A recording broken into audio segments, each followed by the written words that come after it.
though it may seem like the Lord is delaying his return, let's remember this. He is not subject to our misinterpretation of things. We are subject to him, and his timing is perfect. This is his divine mercy, knowing what we know that is going to come upon the entire world after the rapture. Try and think about how much time he gave you. He gave me almost my whole life, even after having come to him 25 plus years ago. I question if I was really serious because I was in some things. But anyways, just think about how much time he gave all of us. And the fact that we can just count it as more time for our loved ones that we are praying for. That said, the rapture is imminent and always will be. And so we don't know when he's coming because he said it will be at a time that we do not expect him to come. So that means today is the day of salvation. Don't delay and don't shuffle your feet. Don't prolong it because he could come right as I'm making this video.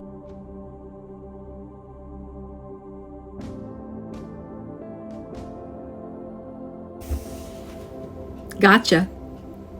Anyways, I did that because think about it. That is how it's going to be. He is coming in a twinkling of an eye, and in a twinkling of an eye, we will disappear and be immediately transformed. And while we continue to watch and wait for him, we will continue to preach the gospel of salvation to a lost world ever more fervently than before.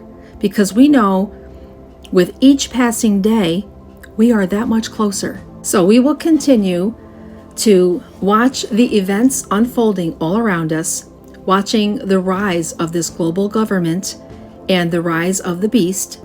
We see it happening right before our eyes.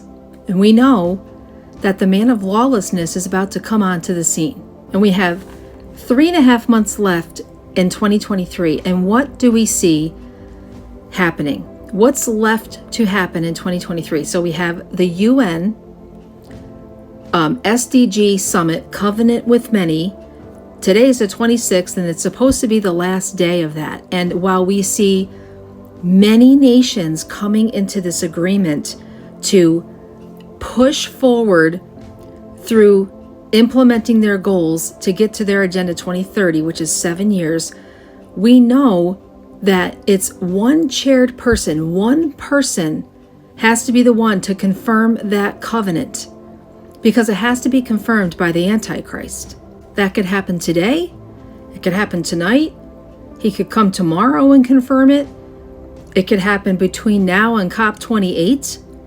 COP28 happens from November 30th to December 12th, and it could actually happen before then. It could happen at that time. It could happen after. I can't see it happening that far away, but he may have to come onto the scene. This is how I look at it, and this is just my humble opinion. I see a crisis happening. Think about the crisis that's going to happen after the rapture. Everybody's going to be in such disarray and devastation. They're going to be looking for someone to make it all better. He could come on the scene. We know, based on scripture, we're not supposed to be here for his revealing. So it makes sense to me that we are raptured and that he comes on the scene to take care of all the chaos and make everything better.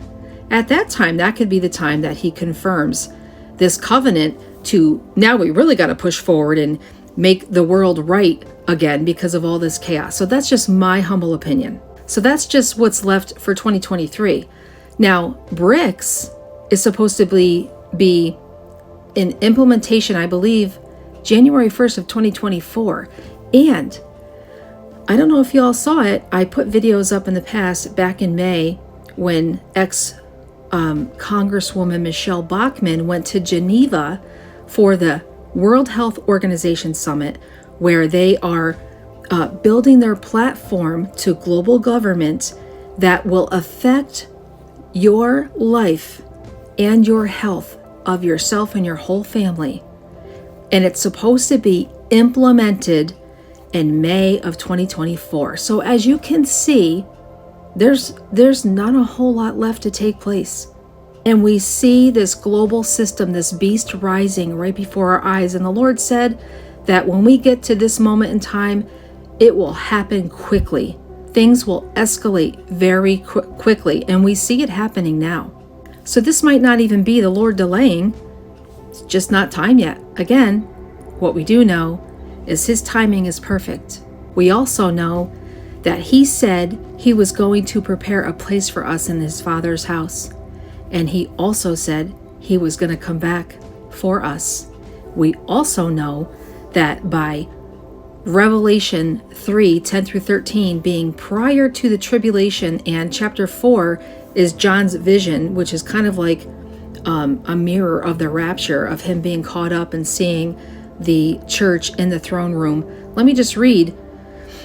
We know that according to Revelation 3:10 through 13, since you have kept the word of my patience, you have kept my command to endure patiently, I will also keep you from the hour of trial that is going to come upon the whole world to test the inhabitants of the earth. We are not inhabitants of the earth. This is not our home. Our home is in heaven. So this is people that will be living in the earth that are not in heaven. That is what that means. And then going on to verse 11, I am coming soon. Hold on to what you have so that no one will take your crown. You hold on to the word of truth about this, about our blessed hope, that no one take our crown. Never again will they leave it. I will write them. Hold on, let me back up. Verse 12. The one who is victorious, I will make a pillar in the temple of my God. Never again will they leave it. I will write on them the name of my God and the name of the city of my God, the New Jerusalem, which is coming down out of heaven from my God, and I will also write on them my new name. Now listen, verse 13 says, whoever has ears, let him hear what the Spirit says to the churches. You and I are the church. Believers are the church. Listen to what the Spirit of God has to say. We need to take heed of what the word is saying. He's saying, whoever has ears, let them hear. Let them hear what I am saying. So with that, I can bet on, I'll bank on it, that I will see you all in the air very soon. So Maranatha, brothers and sisters, I can see that boat on the edge of the falls, teetering just before it goes over the edge. We are there, wouldn't you say?